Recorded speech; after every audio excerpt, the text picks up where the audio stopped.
Habang nasa laot pa rin, biglang inatake ang barko ng isang dambuhalang pusit na matagal ng babala ng kapitan ng barko. Pero na-save sila ni Killer Bee. Pagbaba nila Naruto at mga kasama niyang taga-Konoha sa isla ng Land of Lightning, nilapitan ni Naruto si Bee at humiling ng tulong para matutong kontrolin ang Biju. Naniniwala si Naruto na si Bee ang octopus na tinutukoy ng Great Toad Sage sa hula. Sa una, deadma lang si Bee, kaya ginaya ni Naruto ang pag-asta ni Bee para mapapayag siya.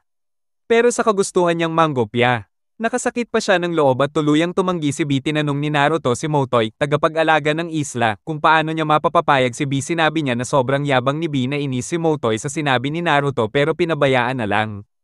Ipinaliwanag ni Motoy na may dahilan si Bee at sinabihan si Naruto na pumunta sa Falls of Truth, lugar kung saan nagsanay si Bee para makontrol ang Eight Tails.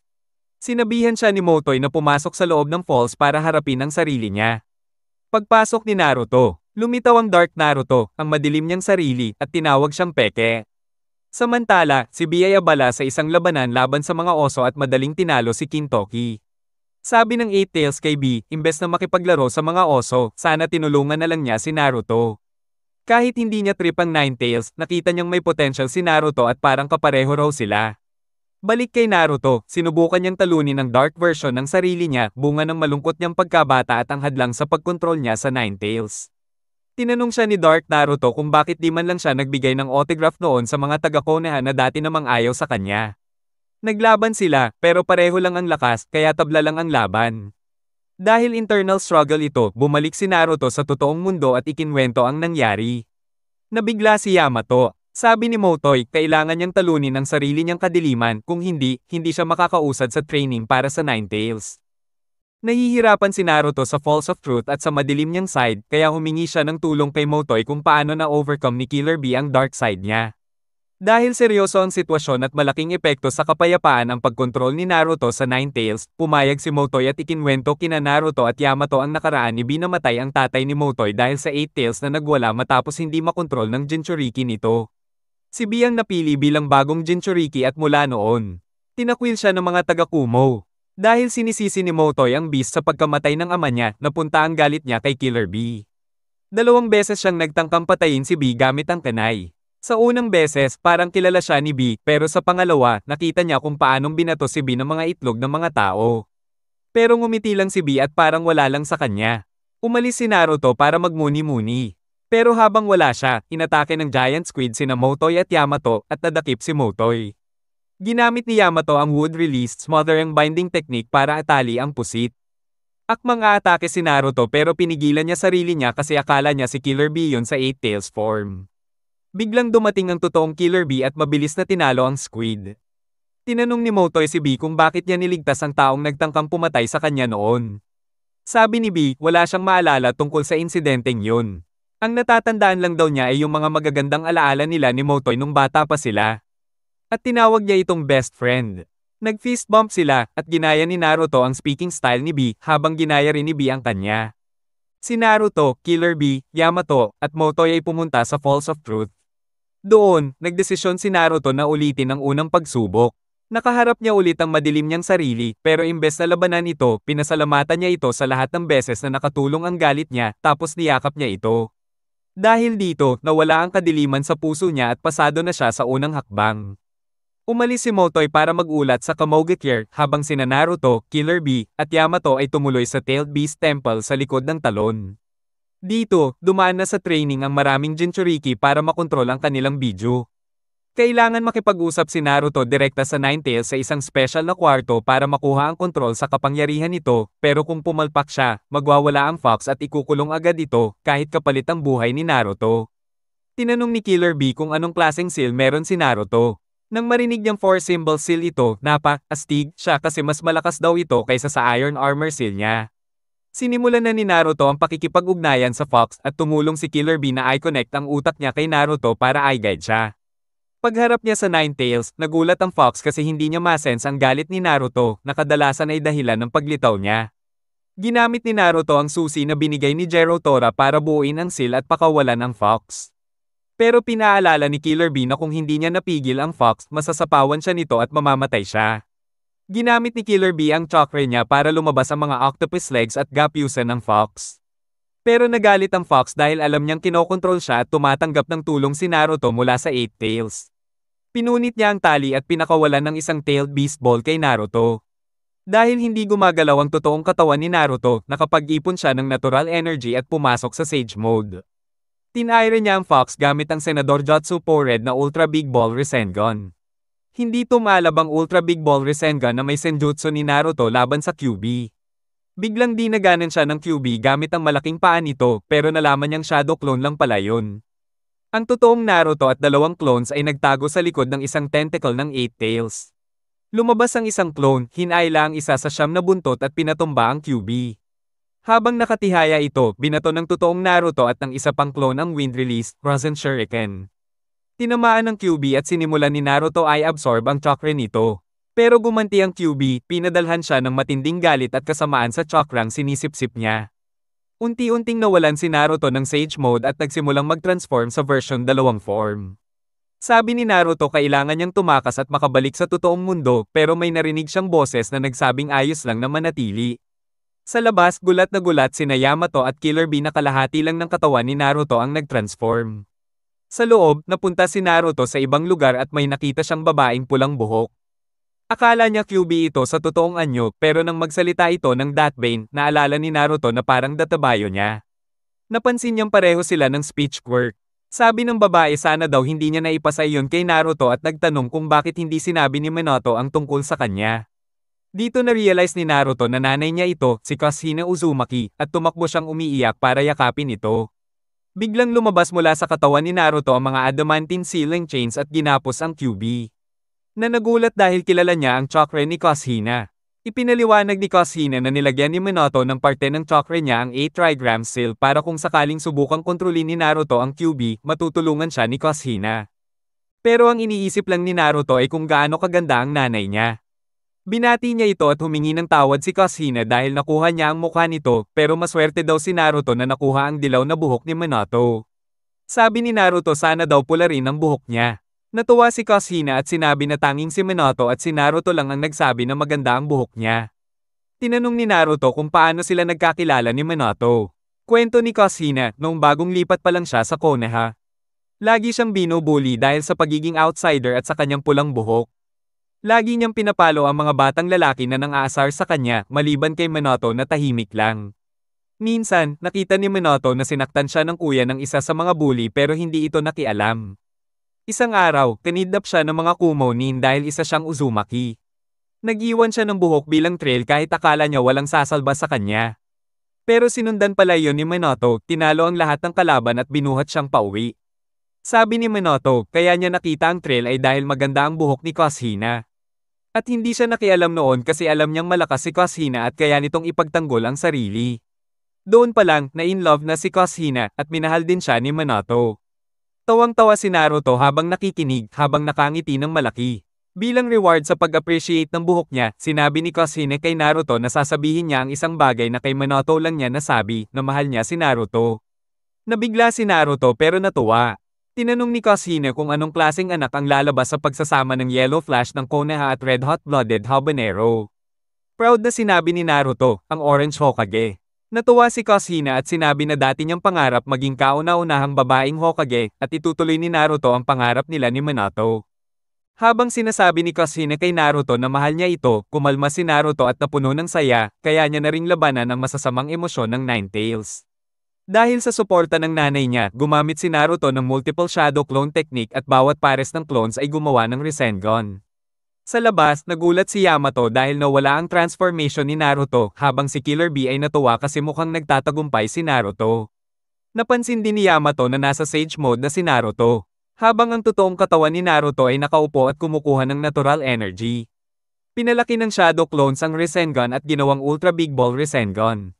Sabay-sabay umatake ang mga Senjutsu Enhanced Clones gamit ang Sage Art, many Ultra Big Ball Spiraling Serial Spheres, at naitulak pa atras ang Fox. Habang naghahanda ang Fox na lumaban uli, biglang dumiretso si Naruto at tinamaan ito ng Wind Release, Rasen Shuriken. Dahil sa sobrang lakas ng Rasen Shuriken, nasuppress ang Nine Tails, at nagsimulang heal-in ng mga clones ang chakra nito. Pagkatapos, binuwag ni Naruto ang clones at inabsorb ang chakra. Kaya agad siyang pumasok sa Nine Tails Chakra Mode. Napansin niya na ang 4-symbol seal ay naging Tori seal, at agad niya itong nilock kaya madali niyang nakontrol ang Fox. Habang galit na sinisisi ng Fox si Kushina, bumalik si Naruto sa nanay niya. Alam ni Kushina na kaunti na lang ang oras nila kaya sinabi niyang siya ang dating Jinchuriki ng Nine Tails bago si Naruto. Nagulat si Naruto at tinanong kung paano siya naging Jinchuriki. Pumayag si Kushina na ikwento ang lahat kasama na ang totoo tungkol sa pag-atake ng Nine Tails. Ikinwento niya na ang Uzumaki clan ay galing sa isang nayon na tinatawag na Uzushigakir, kilala sa Fuinjutsu, malalakas na chakra, at mahabang buhay. Dahil dito, naging target sila at winasak ang kanilang nayon. Kumalat ang mga nakaligtas sa iba't ibang bansa. Matagal nang magkaalyado ang Konoha at Uzushigakir at inampun pa nga ng Konoha ang crest nila. Matapos talunin ng First Hokage si Madara Uchiha, nakuha niya ang Nine Tails at pinasil ito sa asawa niyang si Mito Uzumaki. Nang matanda na si Mito, dinala si Kushina sa Konoha para maging susunod na Jinchuriki dahil malakas ang chakra niya at kaya niyang supulan ang beast. Sinabihan siya ni Mito na punuin niya ng pagmamahal ang puso niya para mabawasan ang sakit at kalungkutan ng pagiging Jinchuriki. Aminado si Kushina na kahit naging Jinchuriki siya, naging masaya siya kay Minato na pinuno siya ng pagmamahal. Naalala niya kung paano siya nabuntis at kung paano niya sinabi ito kay Minato. Si Bawako Sarutobi, asawa ng Third Hokage, ang nagsabi sa kanila na humihina ang seal sa panganganak kaya kailangang manganak si Kushina sa labas ng village na may proteksyon ng barrier. Habang papunta sila sa sikreto nilang lugar, nakita niya si Makoto Uchiha na bagong panganak din at pinangalanan ng anak na Sasuke mula sa pangalan ng tatay ng Third Hokage na si Sasuke Sarutobi. Noong October 10, nagsimula ng manganak si Kushina. Hirap si Minato na panatilihin ang seal dahil abala siya sa pag-aalala kay Kushina. Sabi ni Kushina kay Naruto, somehow, nalaman ng lalaking may maskara, yung tinukoy ni Minato dati, kung nasaan ang sikreto nilang lugar, pati na rin ang kahinaan ng babaeng Jinchuriki tuwing manganak. Habang tinutulungan siya ni Bawako at Taji na mga midwife, pinatay ng lalaking may maskara ang lahat ng anbo na nagbabantay sa labas.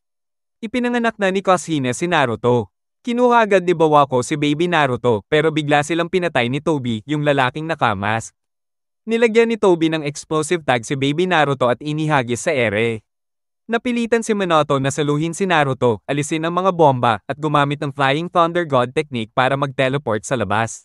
Samantala, ginamit ni Tobi ang chance para gamitin ang Kamui at i-teleport si Kushina sa ibang lugar. Doon, tinanggal niya sa kanya si Nine Tails at kinontrol ito gamit ang Sharingan.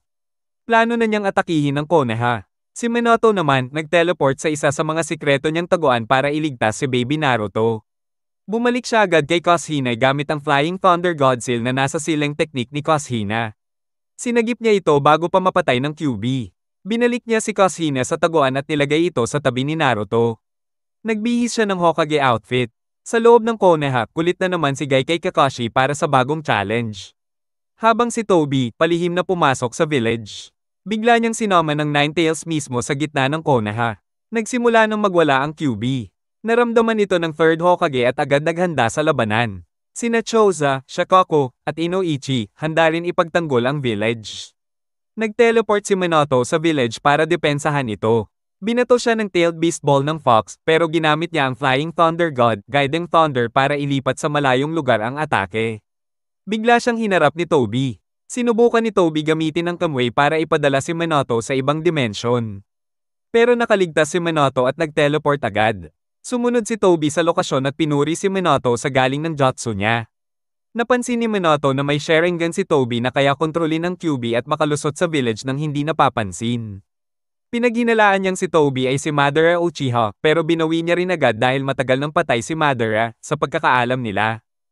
Nag-umpisa na ang bakbakan. Gumamit si Tobi ng mga kadena mula sa pulso niya, pero hindi siya matamaan ni Minato dahil sa intangibility power niya.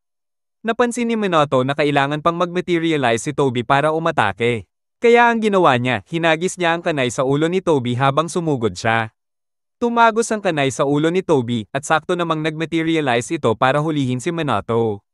Pero nag-teleport si Minato sa likod ng kanay gamit ang Flying Thunder God at binanatan siya ng Rasengan. Tinamaan si Tobi, natanggal ang kaliwang braso niya. Since na-mark na siya ni Minato, nag-teleport ulit ito sa kanya at ginamitan siya ng contract seal, tinanggal niya ang control ni Tobi sa Nine Tails. Natalo si Tobi, pero sinabi niya kay Minato na kahit napigilan siya ngayon, itutuloy niya pa rin ang plano niya na sakupin ang mundo, tapos nag-teleport na lang siya. Sa Konoha, tuloy ang galit ng Ninetales, hindi na kontrolado ng Sharingan. Gusto ni Iruka manatili sa laban kasama ang nanay at tatay niya, pero pinaalis siya, sabi ng tatay niya na tungkulin ng magulang na protektahan ang anak. Hindi nagtagal, napatay ang mga magulang ni Iruka. Sa ibang lugar, pinigilan ni Shinko Yuhi ang mga batang shinobi na makialam sa atake ng Nine-Tailed Demon Fox. At pinaalala niya kay Kurenai na hindi lang siya shinobi kundi babae rin, at gusto niya lang na magkaroon siya ng anak na ipapasa ang Will of Fire. Tinawag ng third Hokage si Monkey King, Enma, at pinagbago siyang adamantine staff na ginamit para itulak palabas ng nayon ang Tailed Beast. Nagbanta ang Ninetales gamit ang Tailed Beast Ball, pero tinawag ni Minato si Gamma Bunte sa gitna ng hangin, at lumapag ang higanteng Polocus sa Fox habang nag-teleport gamit ang Flying Thunder God, guiding thunder technique ni Minato kasama ang Fox palabas ng nayon. Pumutok ang Tailed Beast Ball, at nag-teleport si Minato palayo sa panganib, bumalik kasama si Kushina at Naruto. Ginamit ni Kushina ang adamantine sealing chains para pigilan ang Ninetales, at hiningi kay Minato na i-seal ulit ang beast sa loob niya para mamatay siya kasama nito, may delay yon bago makabangon ulit ang Ninetales. Nagsisi siya na hindi niya nakita si Naruto na lumaki. Pero nagdesisyon si Minato na gamitin ang Dead Demon Consuming Seal para i-seal ang kalahati ng chakra ng Fox kay Naruto. Dahil hindi niya kayang i-seal lahat, siya ang nag-seal ng kalahati sa sarili niya bago mamatay. Alam ni Kushina na mamamatay si Minato dahil dito, kaya tinanong niya kung bakit siya sasakitin para iwan si Naruto na ulila at Jinchuriki. Sinabi ni Minato na tungkulin niyang mamatay para sa anak niya at kailangan ng Konoha ng Jinchuriki para balansehin ang lakas, at naniniwala siyang si Naruto ang Child of Prophecy na sinabi ni Jiraiya na tatalunin si Tobi. Idinagdag niya na sa paggamit ng Dead Demon Consuming Seal, may seal niya ang parte ng chakra ni Kushina sa 8 trigram sealing style para makilala ni Naruto si Kushina kapag lumaki na, dahil mas mabuti pang makita siya minsan kaysa hindi kailanman. Sinabi rin niya na hindi niya mapapalitan si Kushina. Nagtayo si Minato ng harang, tinawag ang Shinigami, kinuha ang yin half ng chakra ng Ninetales at sinilyohan ito sa sarili niya.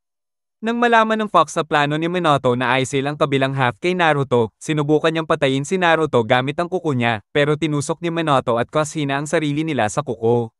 Tinawag ni Minato si Jero Tora, ibinigay ang susi ng selyo at sinabihan na ibigay ito kay Jiraiya.